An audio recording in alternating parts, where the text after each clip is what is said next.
श्री परमात्मने नमः। श्रीमद् भागवत रसामृत श्री रामचंद्र डोंगरे जी महाराज द्वारा रचित भागवत रहस्य का नया संस्करण। इससे पहले वाले भाग में हमने श्रवण किया गोवर्धन लीला। आज हम श्रवण करेंगे भाग 66 शुद्ध जीव और ईश्वर का मिलन। भगवान पिता रात्रि शरदुत्फुल्ल मल्लिकः भिक्षरन्तु मनश्चक्रे योगमाया समाश्रितः। परमात्मा श्री कृष्ण का नाम ही यह भागवत है। भागवत का एक एक स्कंद परमात्मा का हृदय है। हृदय में पंच प्राण निवास करते हैं। रासलीला के 5 अध्याय भगवान के पंच प्राण हैं।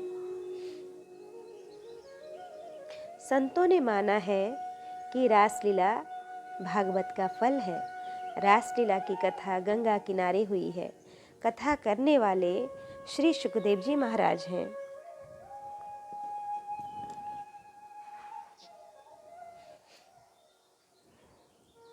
उनकी कमर पर करधनी नहीं है, फिर तो लंगोटी कहाँ से होगी। जिसे सारा संसार जगत ब्रह्मरूप में दिखाई देता है, उसे सारे जगत में ज्ञान की अंतिम कक्षा में पहुंचने के बाद बाकी केवल परमात्मा ही रहता है। साधारण ज्ञान में यह जगत है और यह ईश्वर है, ऐसा भेदभाव होता है। जब ज्ञान निष्ठा परिपूर्ण हो जाती है तब जगत जगत नहीं रहता, वह ईश्वर बन जाता है।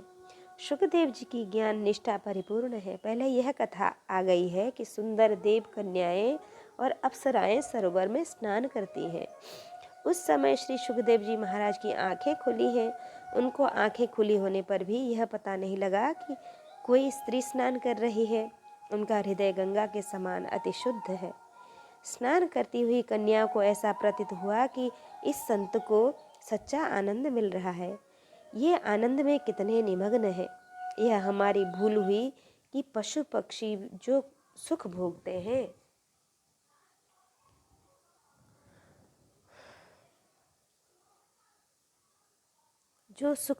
हैं, उस पर हमारा ध्यान गया है।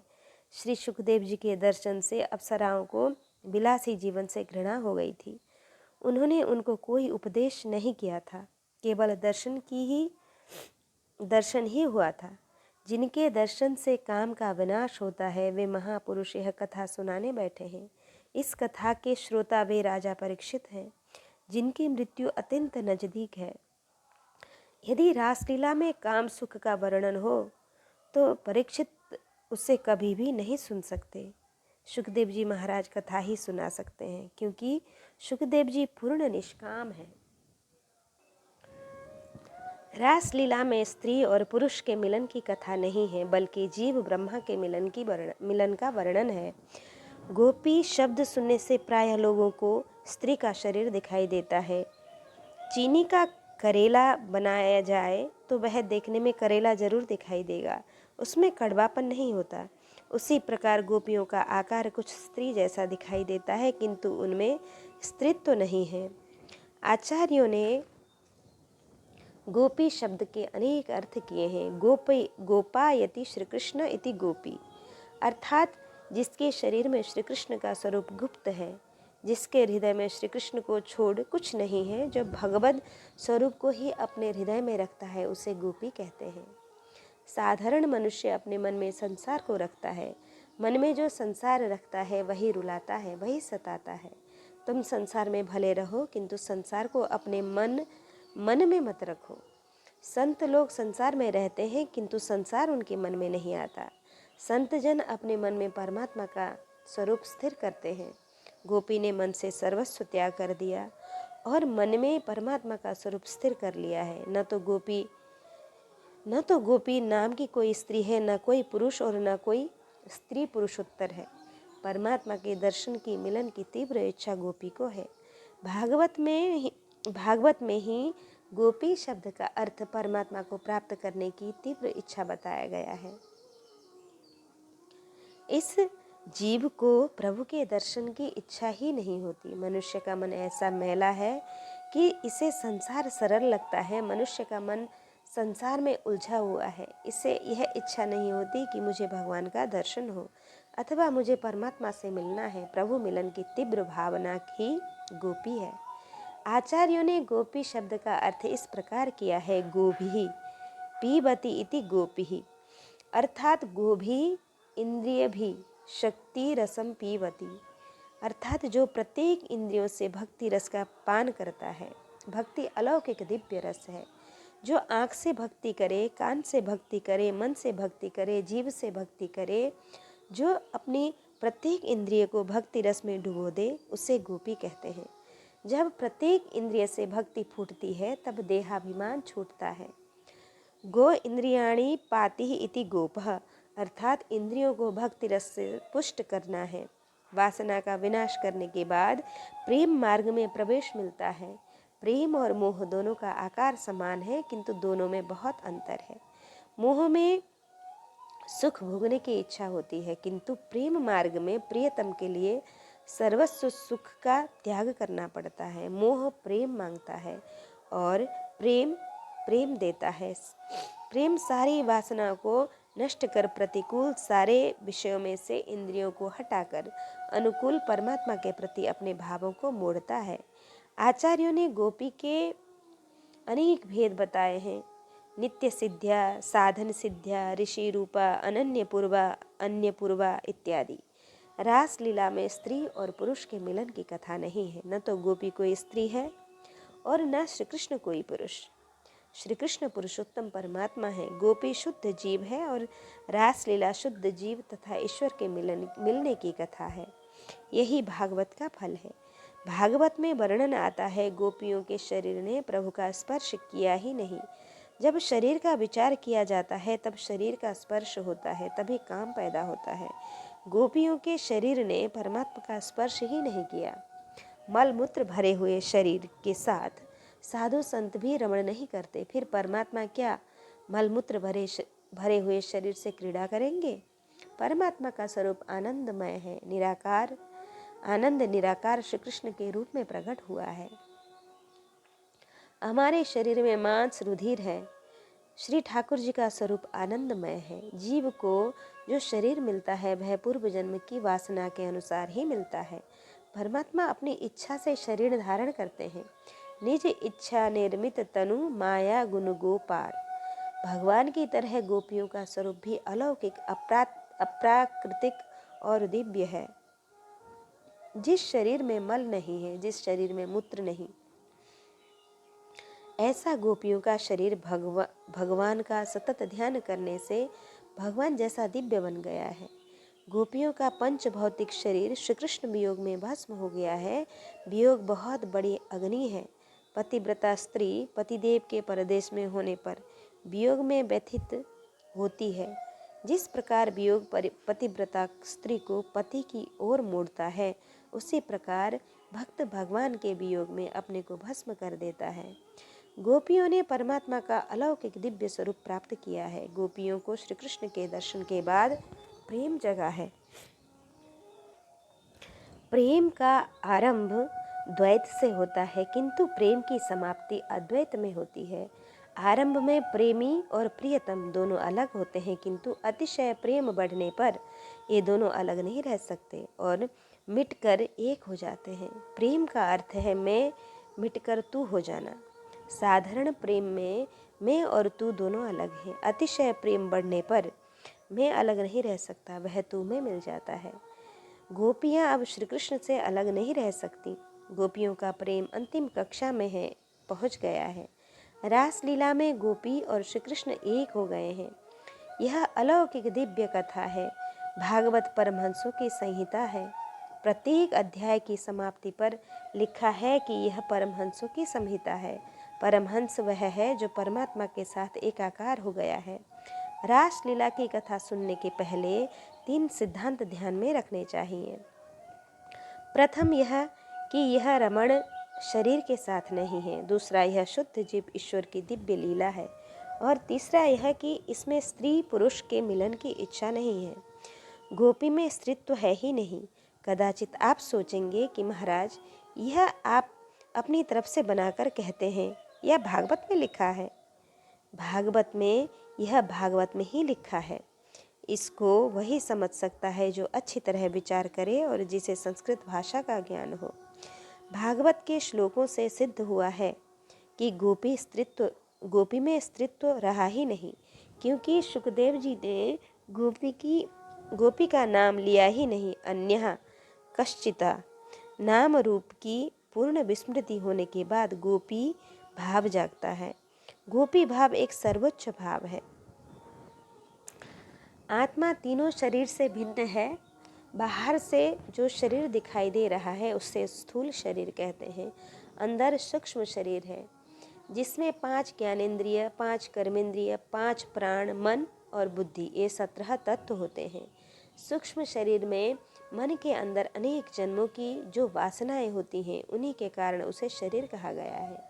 जिस दीपक में तेल नहीं होता वह बुझ जाता है, उसी प्रकार जिस मन में कोई वासना नहीं होती वह शांत हो जाता है।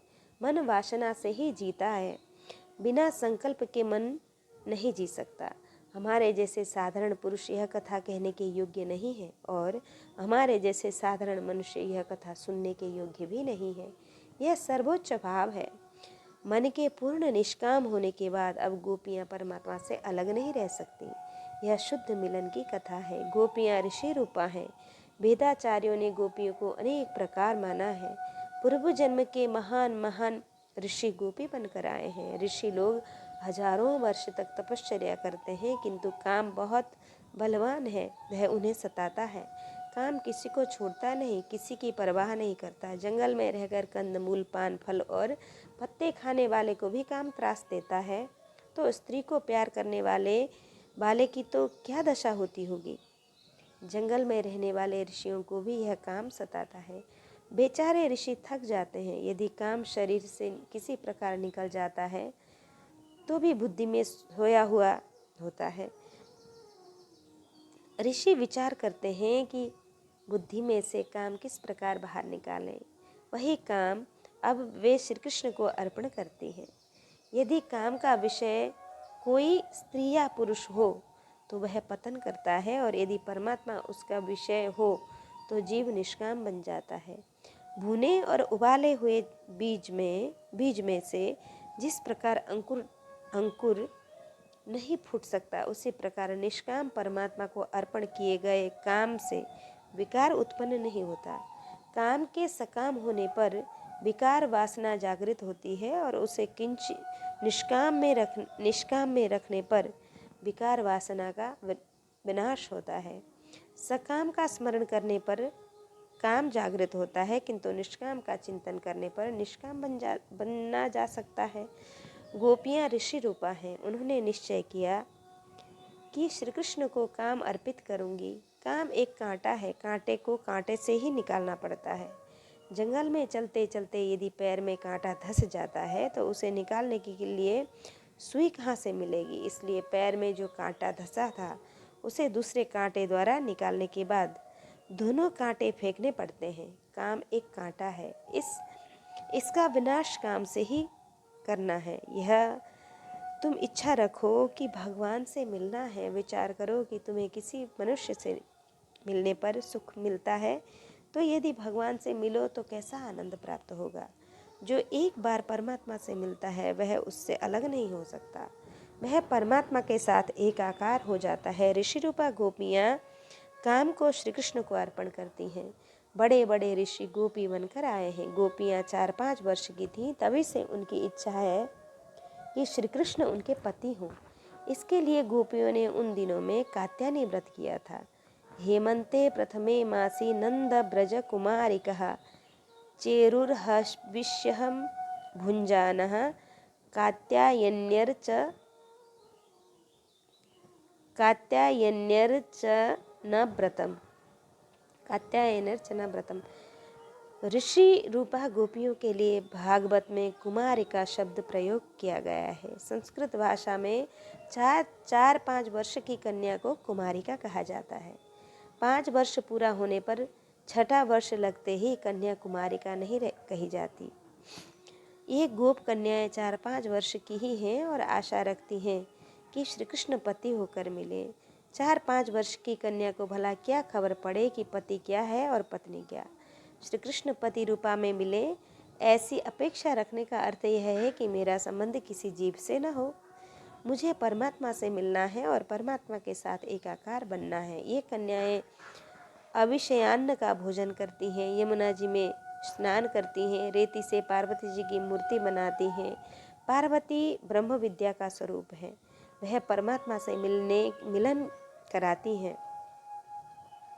वे उस माता पार्वती की स्थापना कर पूजा कर प्रार्थना करती हैं कि मुझे परमात्मा से मिलना है और श्री कृष्ण से एकाकार होना है। वे 4-5 वर्ष की कन्याएं हैं। ये अपना वस्त्र यमुना जी के किनारे रखती हैं और नग्न स्नान करती हैं। नग्न स्नान करने वाला तीर्थ देव का अपमान करता है और उसे पाप लगता है। भगवान श्री कृष्ण वहाँ पहुँचते हैं, उनके वस्त्र उठाकर कदम वृक्ष पर रख देते हैं और कहते हैं तुम बाहर आओ और अपने वस्त्र पहनकर ले जाओ। कुछ लोगों को इस लीला में अश्लीलता दिखाई देती है। वास्तव में यह लीला शुद्ध है। ध्यान में रखकर विचार करने पर पता लगेगा कि वहाँ श्री कृष्ण गोपियों की नग्न काया देखने नहीं आए हैं। यमुना जी के जल में श्री कृष्ण जल स्वरूप बनकर निवास करते हैं, गोपियों से मिले ही हैं। गोपियों पर वासना का पर्दा पड़ा होने के कारण मिलन का अनुभव नहीं होता था। यह समस्त जगत भगवान में स्थित है। जगत का आधार परमात्मा है, इसलिए वह सब में सम्मिलित है। यदि ईश्वर एक से मिले और दूसरे से न मिले तो उसे सर्वव्यापक कौन मानेगा। सर्वव्यापक तो सबका आधार होता है। वे भगवान सबसे मिले ही हैं। जीव और ईश्वर तो साथ ही होते हैं। ईश्वर जीव को देखता है किंतु जीव ईश्वर को नहीं देखता, वो देख नहीं सकता। जीव और ईश्वर के बीच एक पर्दा है। परमात्मा सबसे मिले हुए हैं और वह मिला हुआ भगवान ही मिलता है। तत्व दृष्टि से विचार करने पर परमात्मा सबसे मिला हुआ दिखाई देता है। गांव में रहने वाले और बहुत कम पढ़े लिखे 10 आदमी एक बार घूमने निकले। उनके रास्ते में एक नदी आई। वे सब नदी पार कर दूसरे किनारे पहुँचे। इसके बाद एक बोला कि नदी में कोई डूबा तो नहीं, कोई तो खो तो नहीं गया। हम 10 आदमी रवाना हुए थे, उनको गिन लो। गणना करने पर 10 की संख्या पूरी नहीं होती है, 9 ही होते हैं। एक के बाद एक इस प्रकार सब ने गणना की किंतु 9 ही संख्या हुई। यह देखकर सब रोने लगे और कहने लगे कि हम 10 निकले थे, उसमें से एक कम हो गया। दूसरे लोग पूछते हैं कि कौन डूब गया। इस पर वे कहते हैं कि मुझे खबर नहीं पड़ती। यहाँ तो सब दिखाई देते हैं किंतु गिनने पर एक कम होता है। उस रास्ते से एक संत जा रहे थे। संत ने गिनकर देखा तो पूरी संख्या थी। बात यह हुई कि कम पढ़े लिखे वे लोग गणना में अपने को शामिल नहीं करते थे, इस कारण 10 की संख्या पूरी नहीं होती थी। वह 10वां मिल गया। अब वह उनके मंडल में ही था। वह अज्ञान के कारण दिखाई नहीं देता था। उसी प्रकार हम में मिले हुए या हमारे अंदर निवास करने वाले परमात्मा ही हमें मिलते हैं। इस प्रकार वे सबसे मिले ही होते हैं। वासना रूपी अज्ञान अथवा माया का पर्दा होने के कारण जीव को ईश्वर का अनुभव नहीं होता। शरीर को वस्त्र और आत्मा को वासना ढकती है। जिस प्रकार सामान्य बादल सूर्य को ढकता है, उसी प्रकार वासना परमात्मा को ढकती है। परमात्मा सर्वत्र है किंतु उसका दर्शन नहीं होता। प्रभु ने वस्त्र हरण द्वारा वासना का पर्दा दूर किया है।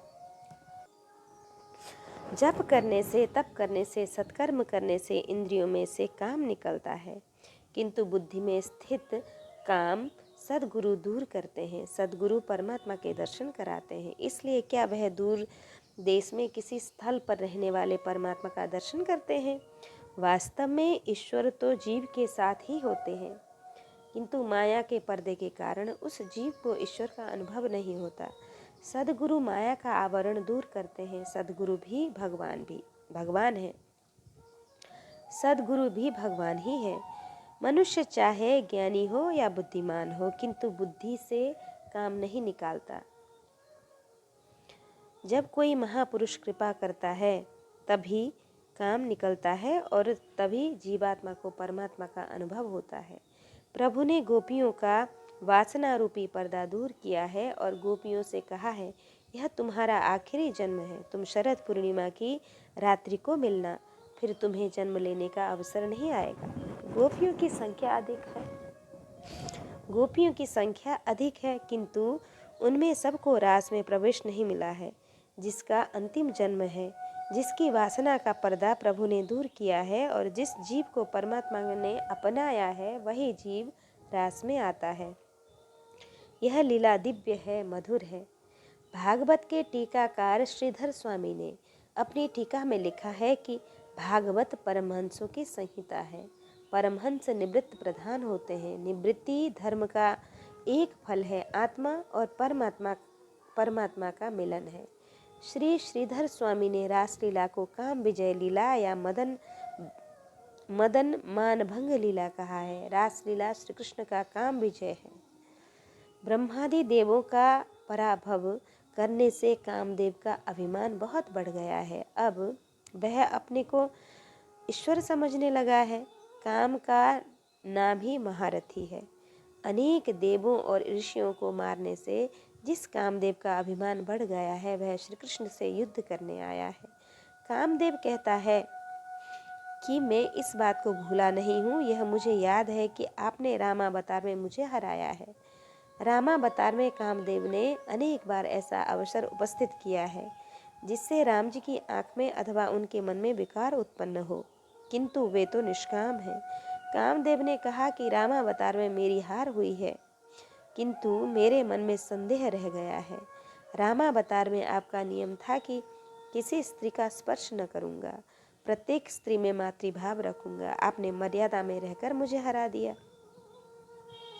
वास्तव में मर्यादा का बंधन ईश्वर के लिए नहीं है, वह जीव के लिए है। आपको सब ईश्वर मानते हैं, इसलिए आपको बंधन में रहने की क्या आवश्यकता है। श्री कृष्ण ने कहा कि भाई तेरी क्या इच्छा है। कामदेव ने कहा मेरी इच्छा यह है कि शरद ऋतु हो, पूर्णिमा हो, मध्य रात्रि का समय हो, उस समय किसी स्त्री को स्पर्श न कर उसमें मातृभाव रखने की मर्यादा आप न रखिए। उस समय आप स्त्रियों के साथ क्रीड़ा कीजिए और मैं आकाश में रहकर बाण मारूंगा। यदि आपके मन में विकार पैदा हो तो मैं ईश्वर होऊंगा। उस समय आप निष्काम रूप ईश्वर नहीं माने जाएंगे। काम की मार खाने वाला जीव है और जो काम की मार नहीं खाता वह ईश्वर है। प्रभु ने कहा कि मैं यह शर्त मानने को तैयार हूँ। प्रभु इसलिए शरद पूर्णिमा की मध्य रात्रि को गोपियों के साथ क्रीड़ा करते हैं। कामदेव आकाश में खड़ा है और श्री कृष्ण को बाण मारता है। श्री कृष्ण के चरण में गंगा जी हैं और भगवान शिव जी के माथे पर भी श्री गंगा जी हैं। शिव जी और श्री कृष्ण ज्ञान स्वरूप हैं। उनका काम क्या बिगाड़ सकता है। काम अनेक प्रयत्न करने पर भी श्री कृष्ण को अपने अधीन नहीं बना सका, इसलिए उसे विश्वास हो गया है कि श्री कृष्ण भगवान है। अब वह श्री कृष्ण की शरण में आया है। श्री कृष्ण ने मदन का पराभव किया, इसलिए उनका नाम मदन मोहन पड़ गया है। मदन का अर्थ है काम, अर्थात काम से ही काम का नाश करना। महापुरुष लौकिक काम को अलौकिक काम से मारते हैं। मुझे किसी मनुष्य से नहीं मिलना है, केवल परमात्मा से ही मिलना है और उनके साथ एकाकार होना है। ऐसी प्रस्तावना कर चुकने के बाद आगे कथा आरंभ होती है।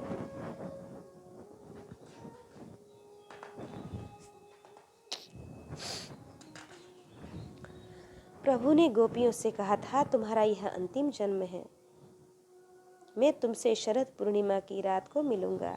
श्री सुखदेव जी महाराज को समाज के सामने रासलीला की कथा कहने में थोड़ा संकोच हुआ। वे विचारने लगे कि मैं रासलीला की कथा कहूँ या ना कहूँ, क्योंकि समाज में सब अधिकारी जीव तो नहीं होते। उन्होंने राधा जी का स्मरण किया, क्योंकि वे पूर्व जन्म में राधा जी की निकुंज के शुक तोता थे। निकुंज में गोपियों के साथ परमात्मा क्रीड़ा करते हैं। श्री सुखदेव जी सारे दिन राधे राधे कहते हैं। यह सुनकर राधा जी ने हाथ उठाकर तोते को अपनी ओर बुलाया। तोता आकर राधा जी के चरणों की वंदना करता है। वे उसे उठाकर अपने हाथ में ले लेती हैं। फिर तोता राधे राधे राधे राधे बोलने लगा। राधा ने कहा कि अब तू राधे राधे न कह, कृष्ण कृष्ण कह। राधेती माँ बद, कृष्ण कृष्ण बोल। इस प्रकार राधा जी तोते को समझा रही हैं। उसी समय श्री कृष्ण वहाँ आ जाते हैं। राधा जी ने उनसे कहा कि यह तोता कितना मधुर बोलता है, और उसे उनके हाथ में दे दिया। इस प्रकार राधा जी ने सुखदेव जी का ब्रह्म के साथ प्रत्यक्ष संबंध कराया है। इसलिए श्री सुखदेव जी की सद्गुरु श्री राधा जी हैं। राधा जी ही सद्गुरु हैं, इसलिए उन्होंने भागवत में उनका नाम स्पष्ट रूप से नहीं लिखा है। सद्गुरु का मन से स्मरण कर सद्गुरुदेव की जय जय का उच्चारण करना चाहिए। उनका नाम नहीं लेना चाहिए, मर्यादा भंग नहीं करनी चाहिए। यदि अपने पति का नाम स्पष्ट रूप से ले लें तो पति की आयु घटती है, ऐसे शास्त्रों में वर्णन आए हैं। इसलिए श्री राधा जी का नाम भागवत में स्पष्ट रूप से नहीं मिलता। उनका नाम गुप्त रीति से 2-3 स्थानों पर लिया गया है, क्योंकि सुखदेव जी को सभा में उनका नाम लेने में संकोच होता है। वे विचार करते हैं कि रासलीला की कथा सुनाऊं या नहीं सुनाऊं। उन्होंने राधा जी का स्मरण किया। राधा जी ने कहा, बेटा तू कथा सुना, किंतु कथा विवेक से सुनाना। भगवानपि ता रात्रि, परिपूर्ण आनंदमय श्री कृष्ण को कोई सुख भोगने की इच्छा ही नहीं होती। प्रभु ने यह लीला गोपियों को परमानंद देने के लिए की है और योग माया का आश्रय लिया है। भगवान ने आज क्रीड़ा करने की इच्छा की है, बांसुरी बजाई है, गोपियों को बुलाया है। बांसुरी की ध्वनि गोपियों के कान में पड़ती है। गोपियाँ परमात्मा से मिलने की तीव्र भावना लेकर दौड़ पड़ती हैं। तुमको चाहिए कि भगवान से मिलने के लिए दौड़ते दौड़ते नहीं तो रोज चलते चलते। परिपूर्ण आनंद श्री कृष्ण को कोई सुख भोगने की इच्छा नहीं होती। प्रभु ने यह लीला गोपियों को परमानंद देने के लिए की है। योग माया का आश्रय लिया है। भगवान ने आज क्रीड़ा करने की इच्छा की है, बांसुरी बजाई है, गोपियों को बुलाया है। बांसुरी की धुनी गोपियों के कान में पड़ती है। गोपियाँ परमात्मा से मिलने की तीव्र भावना लेकर दौड़ पड़ती हैं। तुमको चाहिए कि भगवान से मिलने के लिए दौड़ते दौड़ते नहीं तो रोज थोड़ा थोड़ा चलते चलते अवश्य आओ। ऐसा निश्चय करो कि इस जन्म में मुझे उनके दर्शन करने हैं, उनके चरणों तक पहुंचना है। धीरे धीरे भक्ति बढ़ाना, संयम बढ़ाना। उस समय गोपियाँ जो काम कर रही थी उसे छोड़कर दौड़ पड़ती हैं। उस समय एक गोपी घर लीप रही थी। उसके हाथ में मिट्टी लिपटी हुई थी। उसे उसका ध्यान भान ही न हुआ। वह दौड़ने लगी। एक गोपी घर में श्रृंगार कर रही थी। उसी समय उसे बांसुरी की आवाज़ सुनाई दी। उसने सोचा कि भगवान मुझे बुला रहे हैं। वह जल्दी काजल लगाने के बाद कंकु लगाकर उधर दौड़ी। यदि गोपी में स्त्रीत्व होता तो वह ऐसा कदापि नहीं करती। हम दर्पण में मुंह देखकर सब ठीक ठाक कर बाहर निकलते हैं। शब्द से सिद्ध होता है कि गोपियों में स्त्री भाव नहीं है। रासलीला में किसी स्त्री को प्रवेश नहीं मिला है। उसमें तो शुद्ध जीव ही जा सकता है, जिसके वासना का पर्दा दूर हो गया हो, जिसमें लौकिक नाम रूप की पूर्ण विस्मृति हो गई हो। स्वागतं वो महाभागः प्रियं किं करवाणिभः ब्रजस्या नामयं कश्चित् ब्रूतागम न कारणम। भगवान गोपियों से कहते हैं कि तुम बहुत भाग्यशाली हो महाभागा। तुम भाग्यशाली हो, महाभागा हो, बहुत भाग्यशाली हो। जिसे भगवान से मिलने की तीव्र इच्छा हो। जो पैसा कमाकर सुखी होता है वह भाग्यशाली नहीं। जिसके सिर पर काल सवार है, जिससे मृत्यु का भय है, वह कैसे भाग्यशाली हो सकता है। भाग्यशाली वह होता है जो परमात्मा से मिलने के लिए आतुर हो। भगवान कहते हैं, तुम बड़ी भाग्यशाली हो, तुम इस समय क्यों आई? सुंदर रात्रि है, इसमें तुम वृंदावन की शोभा देखो, इसके बाद अपने घर जाओ, अपने पति के पास जाओ। इस पर आप शांति से विचार करेंगे तो ध्यान में आएगा कि ऐसा तो आपके घर में भी होता है। आप कल स्नान कर पवित्र आसन पर बैठिए और मन में ऐसा संकल्प कीजिए कि आज मैं ध्यान के साथ जप करते हुए तन्मय हो जाऊं। आज भगवान प्रकट होंगे, मैं भगवान को वंदन करूंगा, भगवान मुझे उठाकर अपने हृदय से लगा लेंगे। आज मैं अपने भगवान से मिलने वाला हूँ। इस प्रकार भगवान से मिलने की इच्छा करते हुए जब उनसे मिलने जाओगे तब वे तुम्हारी परीक्षा करेंगे, तुमसे कहेंगे कि तू मेरे पीछे क्यों पड़ा है? तू संसार में जा, तुझे कोई पुरुष सुख देगा, कोई स्त्री सुख देगी। श्री कृष्ण किसी को सुख नहीं देते, वे आनंद देते हैं। यह संसार सुख दुख से भरा हुआ है, जो सुख दुख देता है वही दुख का कारण बनता है।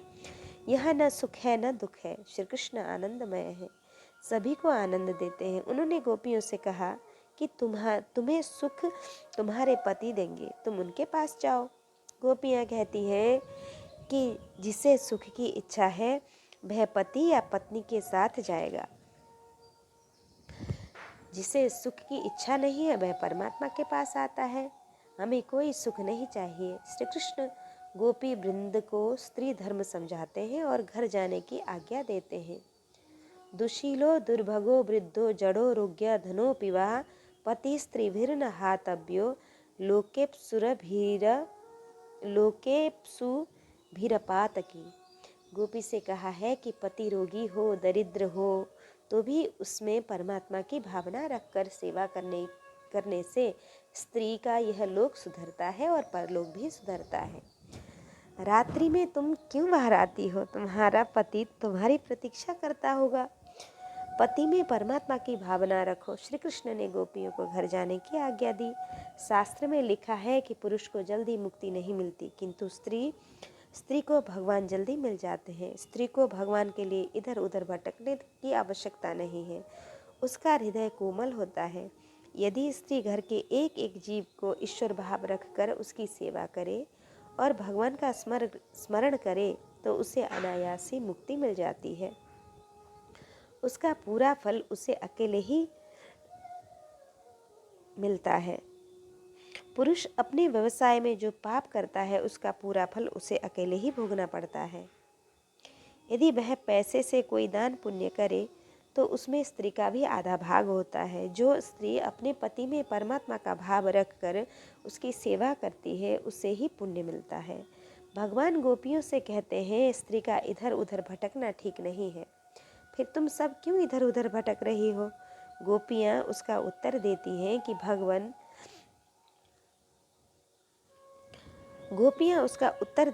कि भगवान की हार हो गई है।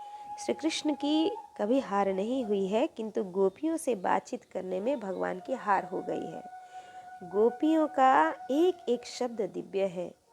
मैवं विभोर्हति भवान गदितुं नृशंसं संत्यज्य सर्व विषयांस्तव पादमूलम् भक्ता भजस्व दुरव ग्रहमात्यजास्मान् देवो यथादि पुरुषो भजते मुमुक्षुन् यत्पत्यपत्य सुहृदा मनोवृत्तिरंगं स्त्रीणां स्वधर्म इति धर्म विदातयुक्तम् अस्त्वैव मे तदुपदेश पदे त्वयीशे पृष्ठो भुवंस्तनुभृतां किल बन्धुरात्मा कुर्वन्ति हि त्वयि रतिं कुशलः स्वात्मन् नित्यप्रिये पतिसुतादिविरार्तिदैकीं तन्नः प्रसीद परमेश्वरमाश्वसिन्द्या आशामृतां त्वयि चिराधरविंद नेत्रा। श्री कृष्ण गोपियों को स्त्री धर्म समझाते हैं और गोपियाँ उसका उत्तर आत्मधर्म से देती हैं। वे भगवान से कहती हैं कि जो स्त्री होगी वह स्त्री धर्म का पालन करेगी, जो स्त्री न हो उसे स्त्री धर्म का पालन करने की क्या आवश्यकता है?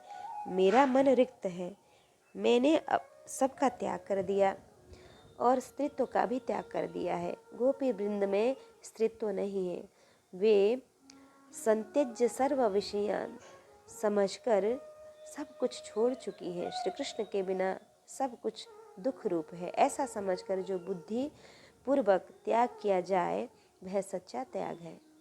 जब हाथ में पैसा नहीं होता, सट्टे में सब कुछ चला जाता है, तब कुछ लोग ज्ञान की बातें करते हैं, वैराग्य की चर्चा में पढ़ते हैं कि जगत में सब खराब है।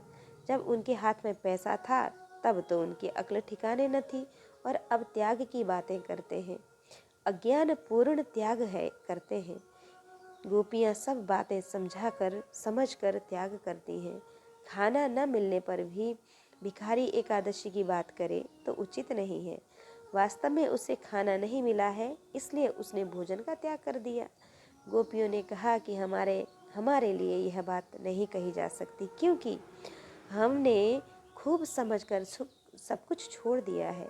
श्री कृष्ण के बिना सब कुछ दुख रूप ही है, ऐसा मानकर हमने सर्वस्व का त्याग कर दिया है और आपके चरणों का सहारा लिया है। हे नाथ, आप निष्ठुर मत बनिए। प्रभु ने कहा कि मैं निष्ठुर नहीं हूँ, मैं तुम्हारा प्रेम जानता हूँ, किंतु मुझे धर्म बहुत प्रिय है। तुम अपना धर्म छोड़ रही हो, अपने पति की सेवा करना तुम्हारा धर्म है। एक गोपी ने कहा कि महाराज, आपने मुझे अपना धर्म समझाया, अब यह समझाइए कि धर्म का फल क्या होता है, अथवा धर्म करने से क्या होता है। श्री कृष्ण उन्हें समझाते हैं कि प्रभु ने जिसका जो धर्म निश्चित किया है, उसे फल की अपेक्षा छोड़कर पालन करके अपना कर्तव्य निभाना चाहिए। इससे उसका पाप नष्ट हो जाता है। धर्म का फल है पाप का विनाश करना। यह सुनकर गोपियों ने पूछा कि पाप का विनाश होने के बाद क्या होता है। यदि धर्म का फल पाप का विनाश है, तो पाप के नाश का फल क्या है। प्रभु ने कहा कि जिसके पाप का विनाश होता है उसका मन शुद्ध हो जाता है, अर्थात पाप नाश का फल है मन की शुद्धि। गोपियों ने कहा कि अब यह बताइए कि मन की शुद्धि का क्या फल होता है। भगवान ने कहा कि जिसका मन शुद्ध होता है उसे परमात्मा मिलते हैं। गोपियों ने कहा कि हमारा मन शुद्ध है, इसलिए तो हमें आप मिले। यदि धर्म का फल पाप नाश है, पाप नाश का फल मन शुद्धि है, मन शुद्धि का फल परमात्मा की प्राप्ति है, तो परमात्मा के मिलने के बाद धर्म पालने की क्या आवश्यकता है। फल हाथ में आने के बाद कोई वृक्ष को नहीं पकड़ने जाता, परमात्मा फल स्वरूप मिलता है। साधन की अपेक्षा साध्य के हाथ में आ जाने पर साध्य छोड़कर साधना कौन करने बैठे जाएगा, कौन पकड़ने जाएगा। आज तक हमने धर्म का बहुत पालन किया और हमारा मन शुद्ध हो जाने पर आप मिले हैं। मन की शुद्धि के बिना परमात्मा के प्रत्यक्ष दर्शन का लाभ नहीं मिल सकता। अब आपको छोड़कर हमें धर्म पालने की जरूरत नहीं रहती। आपने हमें धर्म का उपदेश दिया है, उसका हमने ठीक तरह पालन किया। हमारा मन शुद्ध हो गया है, इसलिए आपके दर्शन हुए हैं। अब आपको छोड़ हम धर्म पालने के लिए कहाँ जाएं? हमने आपके चरणों में अपना सर्वस्व अर्पण कर दिया है। नाथ, हम पर कृपा कीजिए। प्रभु ने गोपियों से कहा कि सखियों, क्या तुम मुझे मानती हो? सखियों ने कहा, हाँ, हम आपको मानती हैं। भगवान ने कहा, तो मेरी आज्ञा है कि तुम यहाँ से अपने घर चली जाओ।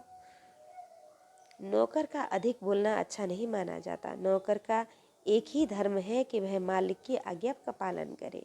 तुम्हारे पति के शरीर में मैं भी निवास करता हूँ।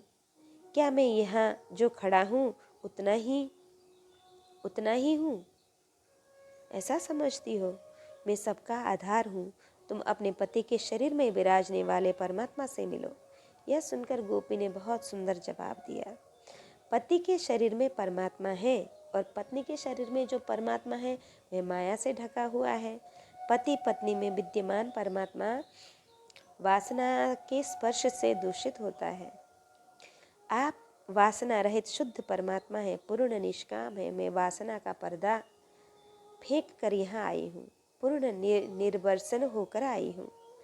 जहाँ वासना का स्पर्श है वहाँ हमें परमात्मा से नहीं मिलना है, वहाँ हमें परमात्मा से नहीं मिलना है। जो वासना रहित है, शुद्ध है, उस परमात्मा से मैं मिलने आई हूँ। प्रभु ने यह बात सुनी। वे मन में विचार करते हैं कि मुझे किसी ने भी ऐसा उत्तर नहीं दिया। फिर कहा कि तुम्हारी बात सुनकर मुझे बहुत आनंद होता है, किंतु मेरी इच्छा है कि तुम अपने घर जाओ। तुम अपने पति में ऐसी भावना रखो कि वह माया रहित परमात्मा है, लोग पत्थर की मूर्ति पूजते हैं। मूर्ति पत्थर की होती है, किंतु लोग भावना रखते हैं कि यह भगवान की है। वह ईश्वर की मूर्ति है, ईश्वर मूर्ति नहीं है। यदि कोई मूर्ति में ईश्वर की भावना रखकर पूजा करे तो वह पूजा भगवान को मिलती ही है। इससे पूजा सफल होती है और पूजा करने वाले का कल्याण भी। पति चाहे जैसा हो, किंतु वह चेतन है। पत्थर की मूर्ति जड़ है। जड़ में परमात्मा की भावना रखकर, जड़ में चेतन की भावना रखकर जो पूजा की जाती है वह सफल होती है। फिर तुम चेतन पति में परमात्मा की भावना क्यों नहीं करती? एक गोपी ने उत्तर दिया, पति में परमात्मा की भावना रखी जाए तो वह भावना वियोग में फलित होती है, वह भावना संयोग में नहीं होती। प्रत्यक्ष परमात्मा के दर्शन के बाद कोई पत्थर की मूर्ति की पूजा नहीं करता। जिसे दर्शन नहीं हुआ है वह ऐसी भावना रखता है कि यही भगवान है।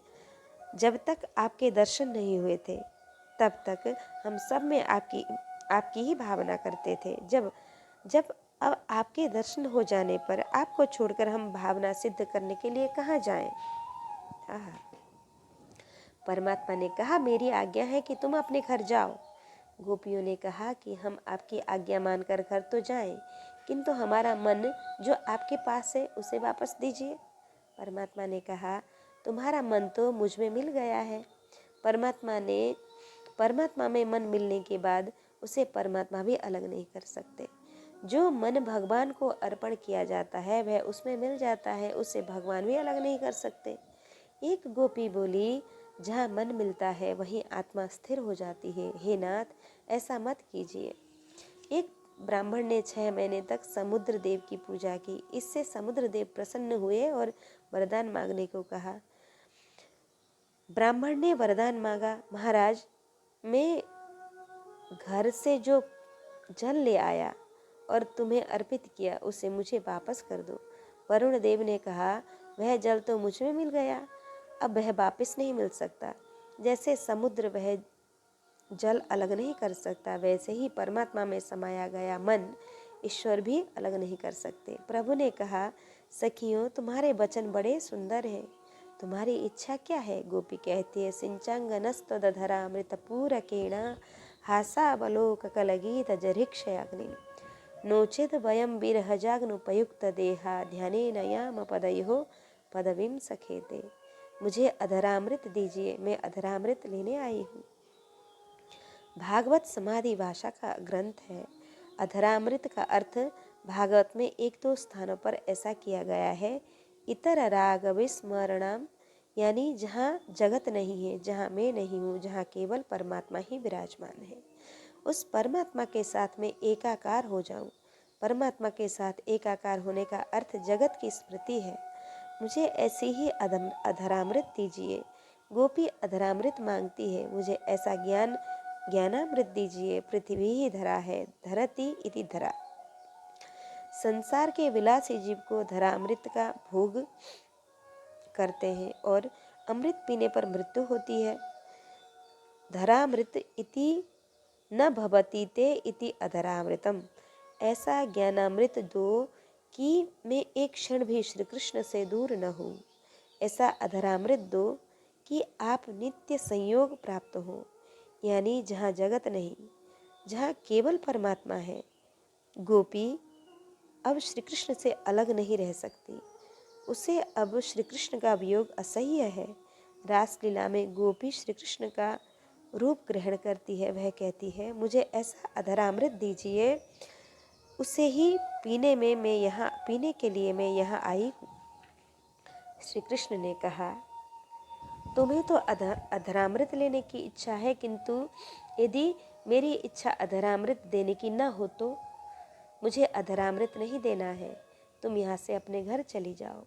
गोपियों ने कहा, आप घर जाओ किससे कहते हैं? हम आपको अपने लिए नहीं मना रहे हैं। हम जानती हैं कि आप बड़े ही संकोची हैं। यदि हम सब घर चले जाएं तो आप यहाँ रहकर क्या करेंगे? भगवान की शोभा भक्तों से है, आप भी हमसे मिलने के लिए आतुर हैं। ईश्वर की इच्छा होती है कि जीव मेरा अंश है, वह मुझसे मिले। हे नाथ, हम पर कृपा कीजिए, हमारे मन में श्री कृष्ण को छोड़कर दूसरा कोई नहीं है। हम यहाँ से घर जाकर आपके वियोग में प्राण त्याग कर आपसे ही मिलने वाली है।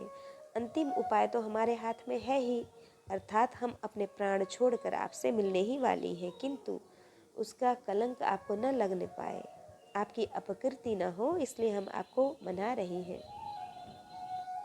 नोचेद वयम विरहजागनुपयुक्त देहा। मुझे मरण से थोड़ी भी भीति नहीं है। मृत्यु से वही घबराता है जिसके मन में वासना होती है। जिसके मन में वासना नहीं होती उसे मृत्यु से कोई भय नहीं लगता। मृत्यु तो मिलन कराने वाली होती है। वह परमात्मा के साथ ऐक्य कराती है। गोपियों को मरने का न तो कोई दुख है न भीति है। प्रभु ने यह सुना और उनकी हार हो गई।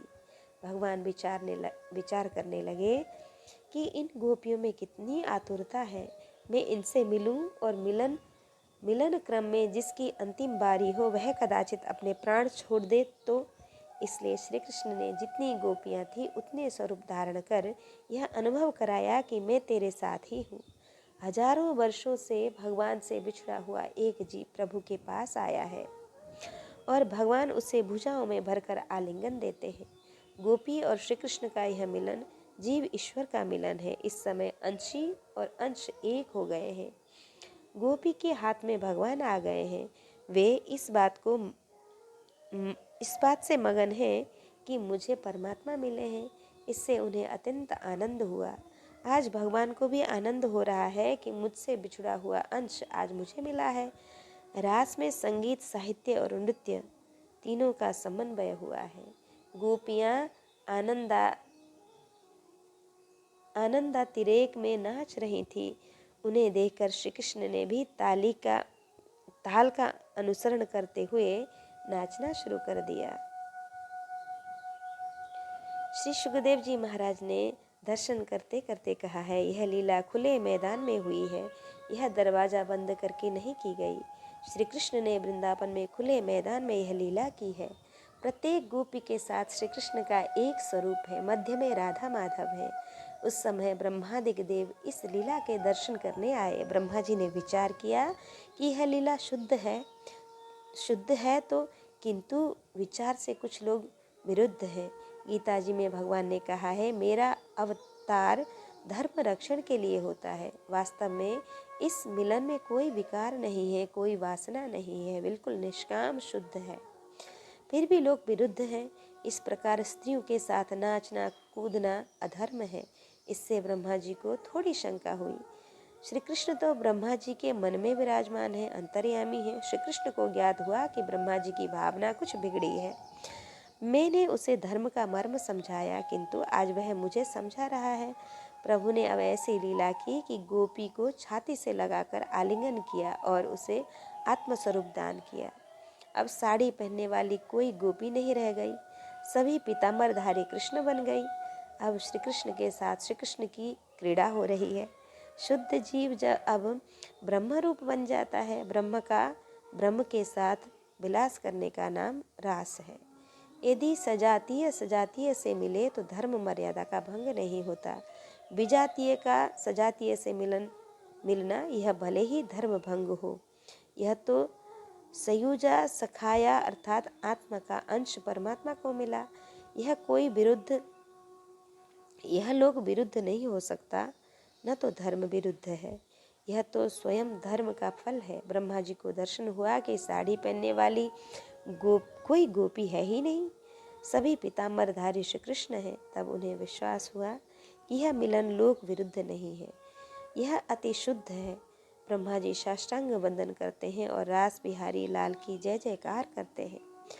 जब ब्रह्मा जी वंदन कर खड़े हुए तब लाला ने विनोद किया, अब तो पीताम्बरधारी श्री कृष्ण नहीं दिखाई देते, सब गोपियां हैं।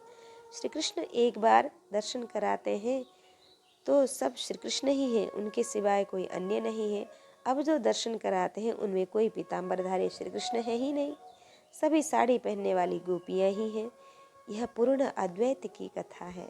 श्री कृष्ण लीला का रहस्य श्री कृष्ण की कृपा से ही ध्यान में आता है। अब गोपी के साथ श्री कृष्ण का स्वरूप दिखाई देता है। उस समय नारद जी वहाँ आए।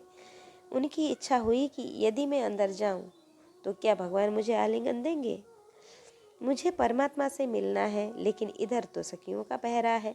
उन्होंने नारद जी से कहा, आप दूर से दर्शन कर सकते हैं, आपको अंदर प्रवेश नहीं मिल सकता, आप अंदर नहीं जा सकते। प्रवेश न मिलने पर नारद जी को बहुत दुख हुआ।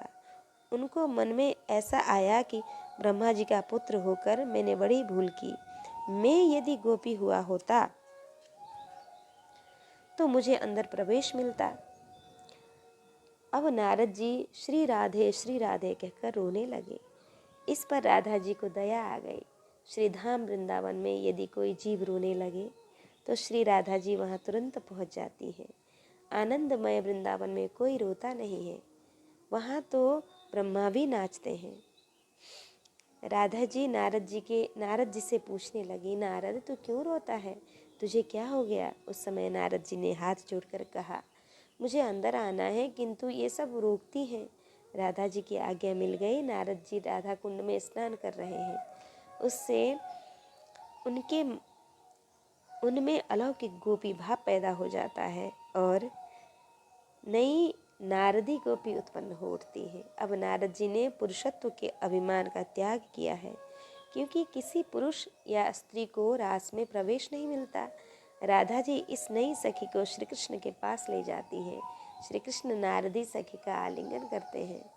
नारद जी ने विचार किया, यदि भगवान मिलता हो तो साड़ी पहनने से मेरा क्या बिगड़ता है। मैं भटक चुका हूँ, मैं थकाकार हूँ, मैं भटक चुका हूँ, मैं कथाकार हूँ, मैं पुरुष हूँ। यह अहम धारण कर मैं बहुत दुखी हुआ। गोपियाँ स्त्रीत्व छोड़कर प्रभु से मिलने आती हैं, इसलिए नारद जी ने पुरुषत्व का अभिमान छोड़ दिया। उनमें गोपी भाव जागृत हुआ। इस प्रकार प्रभु ने गोपियों को परमानंद दिया है और गोपियाँ कृतार्थ हो उठी हैं। तो आज हमने श्रवण किया कि भगवान श्री कृष्ण और गोपियों का मिलन कैसा हुआ है। गोपियाँ पूर्व जन्म में क्या थीं, महाराज क्यों कहा गया, यह हमें सुखदेव जी ने समझाया है। आज की कथा यहीं विश्राम। कल हम दूसरे भाग में हम श्रवण करने वाले हैं वियोग लीला। कृष्णाय वासुदेवाय हरे परमात्मने प्रणतक्लेशनाशाय गोविंदाय नमो नमः।